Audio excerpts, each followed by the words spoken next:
One more thing. One more thing. One more thing. Hello and welcome to another episode of One More Thing, these deep and meaningful interviews, allowing you to be a fly on the wall while I have inspiring conversations with awesome talents across the bass music spectrum. And today I am talking to a drum and bass queen. We are talking to SOLAH, who has been in the scene for about 8 years, I think now, and worked with some of the biggest names in the game, and has now gone completely solo with a brand new album entitled King, which is coming out on Hospital Records and was announced literally the day before the UK got a king. Like, what's going on? Oh my goodness. I mean, Dave, there's a long or a short version of this story, but I'll try and whiz through it. So I fell pregnant a month before we went into the pandemic, and was in immediate lockdown and filling my time with writing with people like Paula and Bryson, set up a project with BC. And then after I had Jessie, that's when I kind of started writing those songs. And obviously they were all kind of really positive, and I was feeling so much love. And then they're the tracks that Hospital picked up. So after they were picked up, I also got a track through from Halogenics, which is the one that ended up being King. I kind of based it on the name of my son. One of the meanings of Jesse is king, which was nice, and I've been watching loads of Queen's Gambit, so it kind of tied in together quite nicely. And then this whole project started. So for just over a year, I wrote an album, and obviously when they asked me what you would like to title it, the kind of most natural thing to me was to name it after him. And which I'm really glad I did. I obviously never quite, I think a lot of us thought she would never leave us, the Queen, in some weird kind of way. And the weird timing of it just meant that in a weird kind of way, it feels like that chapter has kind of closed itself off a little bit now, and it's kind of the beginning of the next chapter. But I'm really happy I named it King, and it's obviously about my son and not our new king. Yeah, you're not some type of closet royalist or anything. Like, behind the camera there's loads of Union Jacks and stuff like that. I was going to put a picture of the king or queen here, but no. No, and it's nice. It's kind of some weird kind of cosmic shift that I've been going through for the last few years, so it's cool. God, amazing. That sounds like a really exciting chapter, which we're going to delve into now. And I also really want to talk to you about cosmic shifts as well. But first, I want to go back to the first story. But tell the world your origin story, because you didn't start at drum and bass, did it? No, I mean, I've been singing and performing since I was like 14. And those are obviously kind of the kind of current hits around about that time. But I've been releasing music in trance and house, R&B, pop, since probably my early 20s, which all kind of fed into just learning how to do it, really. And I love so many genres. I was just happy to be singing. But I guess I kind of found my musical home in drum and bass after doing Oblivion with Tantrum Desire. And I was obviously going out loads at that point as well, and was very immersed in that culture anyway. I love drum and bass. I've been going out to it for years and years, and my partner was a drum and bass DJ. And after that track, it kind of led me into working with Badger, my housemate, who is the label manager of Critical. It's not my housemate anymore. He was then. But then, like, when I'm writing, I still pull upon like so many other influences. Like, I love my soul music, funk music, R&B. I actually went and did a degree at doing modern musicianship, which really focused on rock music. So I also love rock, and it just all kind of comes into one big melting pot of influences, really. It does, doesn't it? And I think you can really feel that in your sound and in your style. And also, I mean, you're based in Brighton as well, I think, aren't you? Which is a hugely multicultural and multi-musical city, really, where every style is on your doorstep and you're exposed to all of these sounds. And that must have had an influence as well. Yeah, it does. I mean, you just walk through the town and you can hear people busking left, right, and centre. There's so many good music nights down here that I just embrace it all, really. And I don't think you have to be about one genre or another. I think most musicians pull from several. We love all different kinds of music. It all does different things. And yeah, I'm just happy to be releasing in a genre that just feels so right for my voice. And I just love singing on drum and bass, and I love being at drum and bass nights. I love that energy. So it's a good mix. Yeah, I'm really happy with it. Brilliant, cool, yeah. And you kind of came through on styles, you know, especially when you linked up with Critical, styles which aren't usually associated with kind of big full vocals, like working with Emperor and stuff like that. I thought that was a really exciting time for you. But prior to that, I think there have been musical chapters where you haven't felt quite as liberated or creative, isn't it? I think there was a time when you were a wedding singer, wasn't there? Yeah, I've done a lot of money making projects, I would say, from it, and there was a point where I kind of had to decide whether I wanted to keep making enough money to live from music, or if I wanted it to be a creative kind of passion outlet, and I decided to kind of end that stage. There was still loads of work out there and there was still loads of money to be made, but I just felt like it was pulling me away from the creative side of things. And as soon as I stopped that, things just started to come in a weird kind of, again, cosmic way. I think you have to tell yourself what your priorities are. And I do that every year. Beginning of the year, just write down what I want to achieve for the year. And that was one of those stages where I wanted to release an EP or just do something that was a musical project that wasn't about paying the bills. Wow, okay. So were you working full time as a singer then for a little while, but in a field that you weren't completely comfortable in? I've kind of dabbled kind of with different ratios of that, I'd say. Like, I've been mostly singing and a little part-time job. Then I've had it kind of 50-50. And now I would say I'm more kind of day job and a little bit of singing with one day a week to do it. But I think I work best with that little bit of pressure with less time to do it. The more I remember having all the time in the world to write and do all these amazing things, and I would just watch TV. Now I've got one day a week and sometimes like little bits of extra time. I just start the day as I mean to go on and get loads of stuff done, and it seems to work. It's a little bit tight at times, but like say I got laryngitis just before Hospitality on the Beach and just before Glastonbury, and I was a bit like, oh my gosh, Oh no. there's no time to do any of the prep or anything, and it just by the skin of its teeth got through. But yeah, Wow. it works for me. Wow. That might blow a lot of people who are watching this mind, you know, like you've reached this point now, like the peak of your kind of career so far, really, your creative career and how fulfilled you are working with a huge label like Hospital, releasing, you know, your debut album, a really personal body of work, but you only do that one day a week. That's incredible, really. I know. Yeah, I mean, I don't do the production, which if I was producing my own tracks as well, I think that I wouldn't be able to do that. I wouldn't be able to create 12, 13 tracks in just under a year. I think I do spend a lot of time on my top lines, but I can say start one track, just to throw a few ideas down and then maybe give myself a mental break, then start another one, and then have about 2 or 3 tracks kind of in rotation until they're eventually done. So I just have to be quite careful that I don't go down tangents or just like, that's rubbish, get rid of that.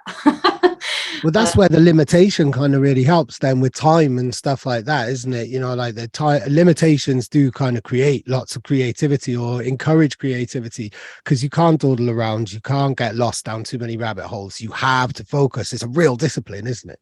Yeah, you go into your 9 to 5 mentality where you've got 5 things to achieve that day, and you've got to do that bit there, that bit there, that bit there. And I guess I do wish I did have a bit more time to do some like more kind of acoustic videos and stuff like that takes a bit more time to develop. But at this point, I have to keep this balance, I think. But who knows what will happen in the future. Yeah. And if you can achieve this much with this balance, then if you had like 2 days a week, then think of what you could achieve then, isn't it? Cool. So you've mentioned like cosmic ordering and things like that a few times now, and I'm really interested in this. I think you touch on it in one of the songs as well. I think it's Glorify. But yeah, and enlighten me on manifesting things, because quite a lot of people have talked to me about it. Certainly when I launched One More Thing, a few people are like, do you manifest and stuff like that? And I wake up every morning and I tell myself that this is going to work, this has to work. I think that's more dogged determination than manifesting, but I think that's probably a fine line between the two. So tell me about cosmic ordering and how you've got to this point, because you've had a dream, or you've had a vision, you've had an ambition, and you've realized it. So tell me about this now, because it's working. Yeah. I mean, I was taught about cosmic ordering from my friend Steph, who her dad does Reiki and he swears by it, and he's had loads of success. She had success, and I just thought I'd try it one year, and that was probably, I mean, that may have been around the Oblivion time, I think. Oh wow, okay, so going back to like 2016. Yeah, I've been doing it since then, and all for different things, like getting a new job, kind of getting a good, strong relationship. Like, you can do it for anything. But I was told that the best practice to do it is to write, say, 3 to 5 things, really channel into what the most important things that you want to achieve for the year are. Write them down, or just put them somewhere, but then hide them from yourself, and don't necessarily tell anyone about them. It's almost about, at that moment, kind of zoning in and deciding what your priorities are, and then actually forgetting about them. So often I don't remember what they are until I find the slip again, and I'll be like, wow, and I can tick them off. But I think it's a subconscious thing sometimes, rather than, as you say, you're waking up and kind of going, right, that can sometimes add a bit of pressure. And it's about not forcing things, so putting that pressure on you, so it maybe changes the way that you normally approach the day, and just letting the back of your mind decide, actually, this is the right decision for me, and this is the right decision. But I mean, I've not read a book on it or anything, but that's kind of the vague outline of it. Right. Okay. So it starts from quite a meditative, mindful place then, really, when you sit down to think about these priorities. It's quite a mindful kind of process then, really. And it's not, what I do is almost sounds like the complete opposite there, where I'm drilling it into my mind. You do still need to tell yourself that, I'm brilliant, I can do this, and believe those things. And that is part of it as well. I did a little post on affirmations recently, and that kind of ties into it. I think just, if you tell yourself something 15 times, you believe it. And that can be negative stuff. So if you're telling yourself you can do it, it's going to be great, that's also really important.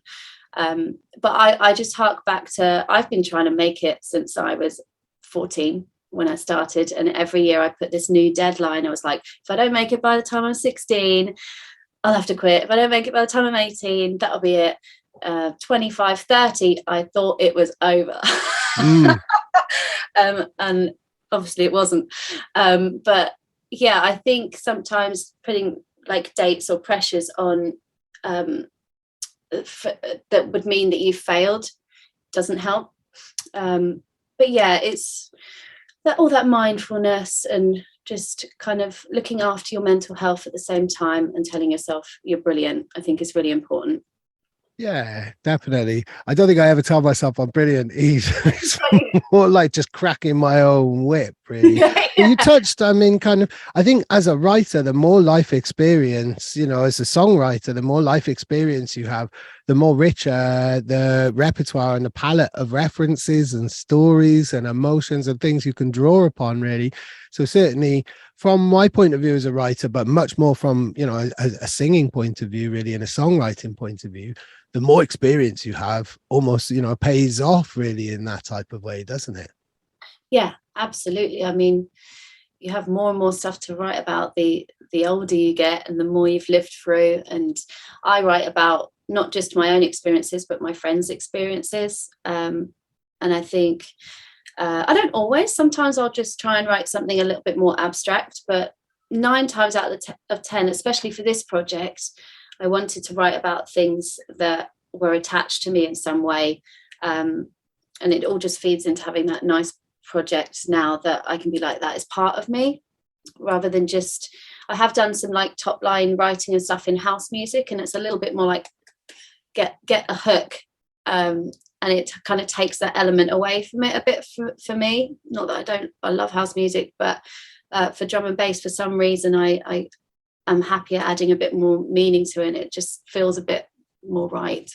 Yeah, totally. We're in this new era. I mean, it's always been there, and it's always, you know, when you look at kind of people like Jenna G, you know, there's who, you know, is probably one of the first to really kind of tap into that emotional kind of drum and bass. But we're currently in this exciting new chapter of really personal and emotional drum and bass music. Really, we've never had it in this volume and in this many forms and flavors and sounds and styles before, have we? And you're at the forefront of that. Oh, bless you. I mean, yeah, there's so many people writing brilliant stuff. And I mean, for one thing, the reason I reached out to BC originally was because of his work with Charlotte Haining. Like, she's a massive inspiration. Her writing is just impeccable. And Ruth Royal, Emily Mackis, they're all doing amazing things, and there's so many of them, but I should name them all, but I can't. And it's nice that you're not the only person doing it, I guess. Yeah. Like, I don't want to be too like left field. And I think drum and bass doesn't have to be just one type of drum and bass. Like, it's like any genre, there are subgenres within it, and it should be accessible for everyone. And I think as long as you're writing something that you love and other people like, that's fine. Not everyone needs to like it. We've all got our favorite kind of things, but yeah, I think that there's space for all different types of styles within it, and that's what makes it amazing. Definitely. I started off this series of interviews with Ruth Royal, and she said something really interesting. She said that everybody should just try it, even if you can't sing and have no plans to be a singer. Everyone should sit down and write a song at least once in their life, because they learn lots about themselves, and it's a really therapeutic process. Would you agree with that? Yeah, I mean, if they're into that kind of thing, I think it would be really rewarding, definitely. I mean, if I asked my other half to do that, I think he'd be like, he'd run for the hills. But yeah, I think it's good to have some kind of creative outlet always, and just whatever you're kind of into, pursue and have a hobby and kind of nurture that. It's not all about kind of being in the rat race, is it? We need to have fun as well. And yeah, writing's definitely fun for a lot of people. Definitely. When you're writing about your friends' experiences, then do you kind of ask for their approval? Do you sing it to them first or show them the lyrics, or are you writing it in such a way that even they would sort of listen to it and think, okay, you know, not draw the dots and it's not so personal or revealing or anything? Or do you kind of talk to them about it before? It varies. I mean, it's not always kind of exactly a copy of what's going on in their life. It might be an influence, like, oh, that's an interesting kind of scenario, and just expand on it. So it's not like verbatim about them. And like, a lot of my songs I've written about people and they have no idea. I think it's best it stays that way a little bit. But yeah, some of them are, and I'll give them a heads up and they'll be like, okay. But yeah, it can be quite personal, so I try not to make it too exactly about what's going on in their life and just use influences and bits of their story. Yeah, totally. I remember you told me when we first spoke about you were singing about an incident where somebody who was basically a pathological liar, essentially. So what's the strangest thing or the most surreal that people would not expect in any way? Strangest place where you've drawn inspiration from or created a song from, or that's hit you and surprised you in that type of way? Well, that's on the spot. I mean, I have written about other people's rows. It's not particularly strange, but it's like, yeah, if you're not experiencing much drama in your life, you can pull it from TV as well. I'm sure I've pulled stuff from TV, like EastEnders. I used to watch loads. I was literally going to say EastEnders, then.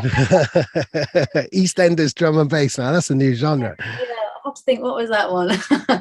No, I've written just from anything. You could be walking down the street. Often, like, I'll hear like a little lyric on the radio and be like, oh, is that the title? Because that's an amazing concept, and it's not. I do remember once I was really gutted when I heard Fix You by Coldplay, because I thought, oh, that's a lovely concept, but it was taken. But yeah, it comes from all over the place, and just like riffing in your head. Roof's probably the same as this, just always melodies and little rhythms going around your head that sometimes things just pop out and you're like, oh, that's kind of cool. Yeah. Do you carry a notepad or anything like that? Do you have a way of storing these things? Because the inspiration hits you at the most random of times, and times when it's not convenient at all, like when you're at work or changing a nappy or something like that. Yeah. I think most of us use our phones these days. It's always on you, isn't it? And you can log things down. But I have ended up with way too many little scrappy notes now that every now and then I kind of have to pull them out and kind of organize them, because it's nonsense, and you can't kind of pluck out what you actually meant from it. So yeah, it can get a bit scrappy. Cool. So what's not scrappy is you linking up with Hospital. Yeah, it's lovely, and it's lovely that they thought of me. And I kind of, obviously they'd heard a couple of my songs, but there were so many people that are brilliant to kind of work with. I feel very lucky that obviously whatever I was writing at that time, they just thought, this is great, we can make a large project. And yeah, for it to end up being an album, I was a bit like, is this for real? How have we gone from like nothing to an album? But yeah, it's worked brilliantly, and they're so nice to work with. Whatever I kind of need a bit of advice on this or that, or just to kind of like, is this okay? Have I gone too far down this path? Whatever. And they're always there as a sounding board, and they're just lovely people. So I feel really lucky. Go on, cool. Did it start as an album then? Right from the start, it was like, right, we're going to set out to do an album, or was it one of those kind of EPs that snowballed then? But you actually started looking right at the mountain you were going to scale then. Yeah, they were like, cool, you've written, I think they'd heard maybe 3 of my tracks, and we're like, cool, let's just do an album. Yeah. Brilliant. Yeah. Properly in at the deep end. Well, this gave you like complete creative freedom then in a whole new way as a songwriter and a singer, didn't it? Yeah. I mean, for so many years I've written to other people's specs, really, and been kind of edited on a scale of a lot to not so much. But it's the first time that I've written, loads of songs that have kind of stayed as my arrangement, really.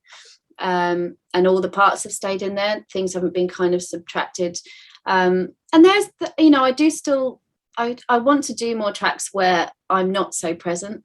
I do love all these songs, but I think I definitely still love drum and bass where the vocal is more sparse, definitely. And the first things I was releasing, I really love. I love their vibe. But it was nice to be able to fully write full songs and focus them on being like actual stories. And yeah, it's a bit different, I think, and I hope people like it. Yeah, definitely. And what's awesome is that there's a real consistency. I mean, you're working with, I think most tracks are produced by a different artist, but there's a real consistency running throughout, which transcends your voice and your songwriting style. Because obviously that's the biggest focus and the consistency of the album.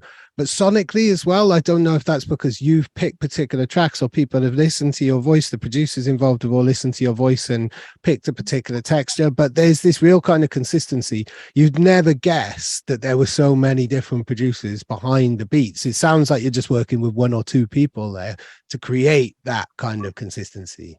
Oh, that's great to hear. It was one of my concerns, actually, that when I was writing all these different things, to me, they feel quite different. And Hospital kept saying, you know, they don't. and your voice is the continuous thread. But it's good that it feels like a small pool of people as well. Didn't want it to be all over the place. But yeah, I had a listen last night, actually, because the promo's gone out, hasn't it? So everything's in one place for me for once, and I can just click onto the next one. I walk around town and listened, and I was like, yeah, it's rewarding to me to listen, because I've obviously written things that I like.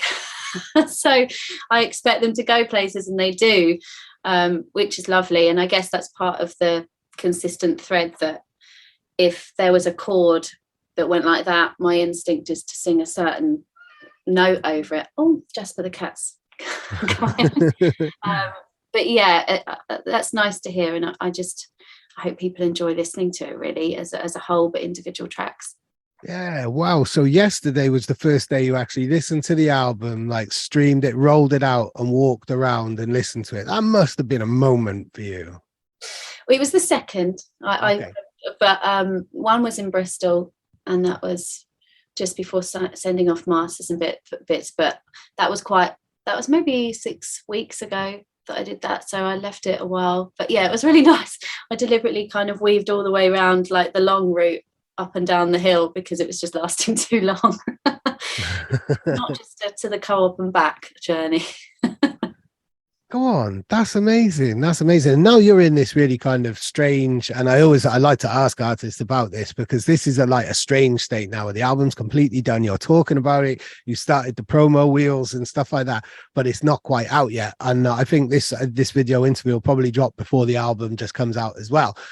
So you're in this kind of strange limbo now, really, where you know something's going to come out. I imagine like it's kind of it's like the last few weeks before having a child, really. You know that all chaos is going to kick off, but without the uncomfort and the pain and stuff like that.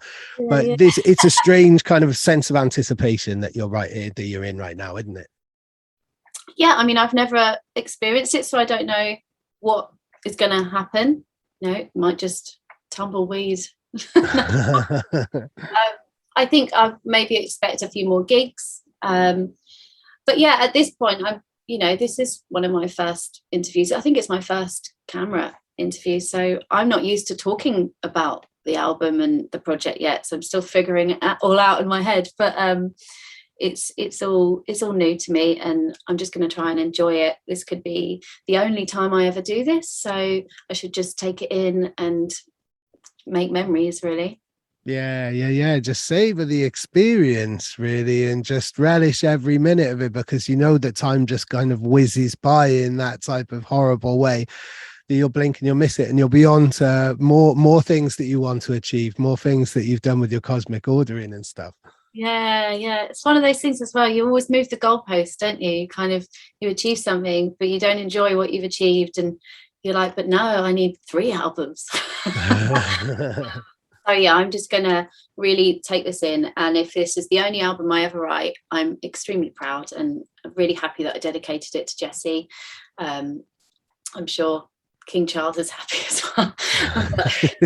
Yeah, it's all good. And yeah, I think it's really nice of you to invite me on to have a chat. Oh, brilliant. My pleasure. My pleasure. Well, I was going to ask him, and obviously Jesse is your king, and he is the whole album has been built around him. But I was going to ask you to kind of sign out, really, but who are your kings and queens, really, beyond Jesse? Who are your kings and queens in life, really? Oh my goodness. Or in music as well, or in anything? I mean, personally, my other half is an absolute legend, one of the nicest people you ever meet, a massive support, musically talented, and yeah, I couldn't have done any of this without him. He's definitely one of my kings. Musically, Did he give feedback on the album? He must have been listening to the process of that. If he's a drum and bass DJ as well, I didn't realize that. But then is he quite a harsh feeder backer as well? Like, yeah, I mean, he no longer DJs drum and bass. He kind of transitioned into other genres, but he did that for 15 years, drum and bass. So he's got a really good understanding of it. And yeah, he's a good critic. He's probably a little bit gentler than he should be. No one wants a row, do they? He hasn't actually listened to it all the way through. We're trying to find a moment for him because there's tracks he's not heard. So maybe on a very long run, he'll listen to it all the way through, and then I'll get some more feedback. But definitely kind of the earlier stages, Oblivion and the critical stuff, he was still working in drum and bass quite heavily. So yeah, he definitely had a lot of pointers. But yeah, otherwise, so that's my kind of personal king. Other king musically, I mean, me and Emma are just in love with all of Alex Perez's stuff. I've actually only just discovered Envy somehow. oh wow. And I love that kind of style, but I've only just discovered. So things that I always go back to. I mean, Queen, Aretha Franklin, gosh, her voice just blows my mind. It just, I don't know how she does it. Other kings and queens, I might have to come back to you on that one. No, you can't. No, this isn't a written interview. This isn't one that I can add to or anything like that, really. I really like how we've appropriated and used the term king and queen for like personal kind of, like heroes and stuff like that, and taken away for me, it's a very dry and horrible and stuffy and got awful connotations of kind of, royalty and stuff. Everybody has their own personal kings and queens. And I think that's something that I take away from the title of the album and everything, it's something that we all have our own personal kings and queens, whether it's in our life or within the music and stuff like that. And I'm sure you're a queen to many people and many aspiring singers and songwriters who will be listening to you. And, you're setting a new benchmark really in drum and bass, really, with, one of the most soulful albums that we've heard this year. Thank you. That's so kind. Cool. Is there anything else that the world needs to know about SOLAH and King right now, or anything in between? Anything in between? I've got the next single coming out this Friday. So what single's that? Because that must be a tricky one in itself, like choosing which songs are going to be singles and build people up to the album. Yeah, I mean, that's where Hospital come in very, very handy. They just know what things will go down at what time. And the next one is Glorify, which is cool. about manifesting, with Enai on production skills. It's just, I love what he did. It's so good. A little bit different from the others as well. I think we're just trying to show a different array of styles at the moment, because there's all sorts on the album. It's not just one thing. So Glorify's out on Friday. It's a little bit harder, a little bit darker. And then we've got the album launch that's just been announced, which is the 13th of October. And I think there's some tickets for fans to be won if they want to come. It's quite a small event, so there's just a few available, but I'd love to have some fans there if they want to come. Awesome. Cool. I guess that's the next step then, really kind of performing and taking this out and being on the stage and really kind of, taking your songs and your art back onto the stage where it kind of began really for you, I'd imagine, as a performer. Yeah. Oh gosh, I'm so excited. The more of these events I do as well, the more back in the groove of it. I think when you have long gaps between gigs, your nerves come back.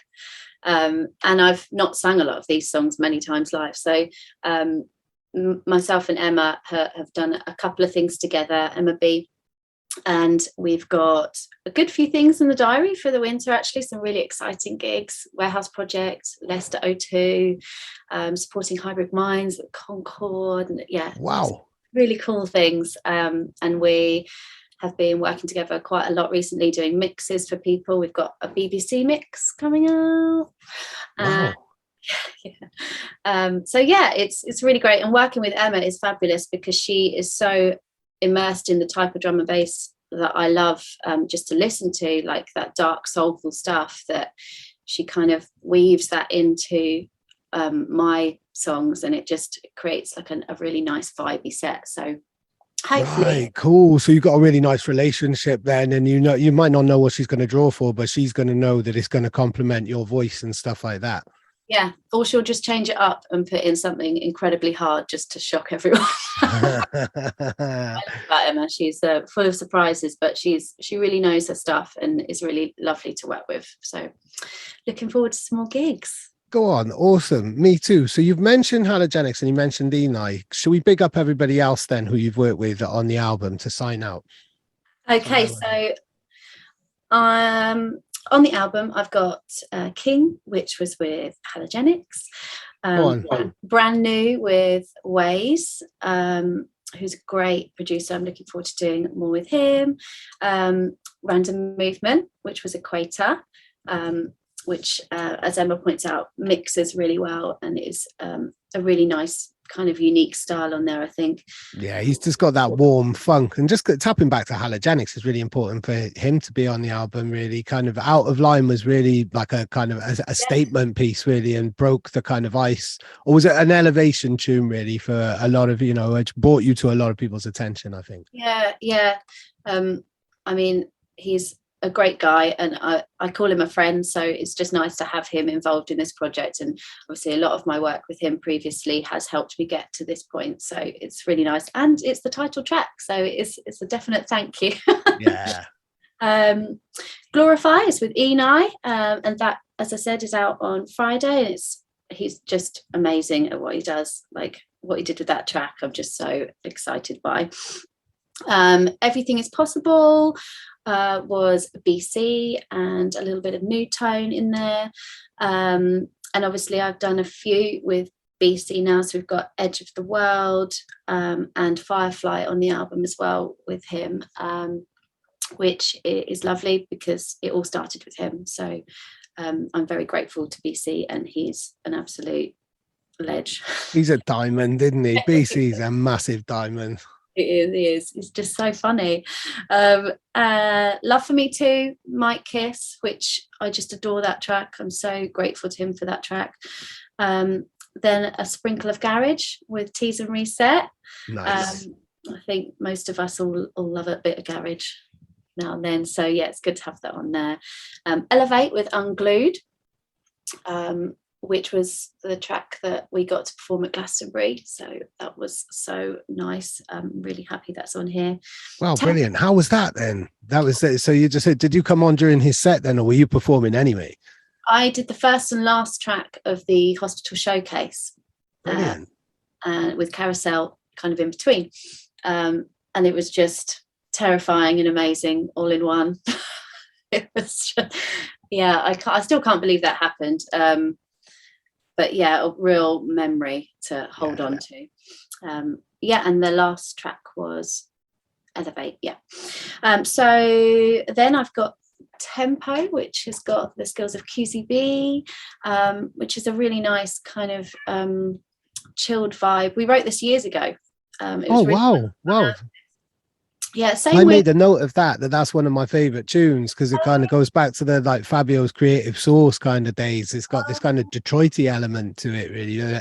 I didn't know that was a QCB track, so that's really cool. But you wrote that years ago then. Was that one of the first tracks that you wrote? Tempo and Equator were written 2016, 2017, and it just didn't really make their projects, which is kind of like another reason that's really nice to be able to finally put out the work for my project, I guess. Wow. So they were just sitting there. I guess you come back to them then, and they've done a bit of additional production and stuff like that. So that's really nice. That goes back to like your kind of earliest footsteps in drum and bass then. Yeah. And it sounds a bit like that as well, which is cool to bring that sound back a bit. Something to Get Over, another Mike Kiss with Slay on rap, which is really cool to have him on there. Again, it's just nice to have a break from me singing. Nice to hear someone else. So yeah, thank you to Slay. And Time by Sun, who is relatively new on the scene but really talented. And that song is lovely. I'm really grateful to him for that one, and I've got the choir on it. Yeah. It's a powerful way to end the album, isn't it? Yeah, thank you to Bristol BIM Choir for that. Just Hospital knew it was right for the song, and it really takes it to another level. So yeah, it's nice. Awesome, cool. That's amazing. It's great to know more about the album. Great to know your origin story as well and how things have come about. And I wish you the best of luck with the album. So thank you very much for joining me on One More Thing. Thank you. Thanks for having me. And awesome. Thanks in this new project. Cool, brilliant. Thank you. And thanks to everybody who's watched this all the way through. I absolutely love you. And please like, subscribe, share this and support One More Thing in any which way you can. And stay tuned because there's loads more interviews coming up. Thank you very much. See you. One more thing. One more thing. One more thing.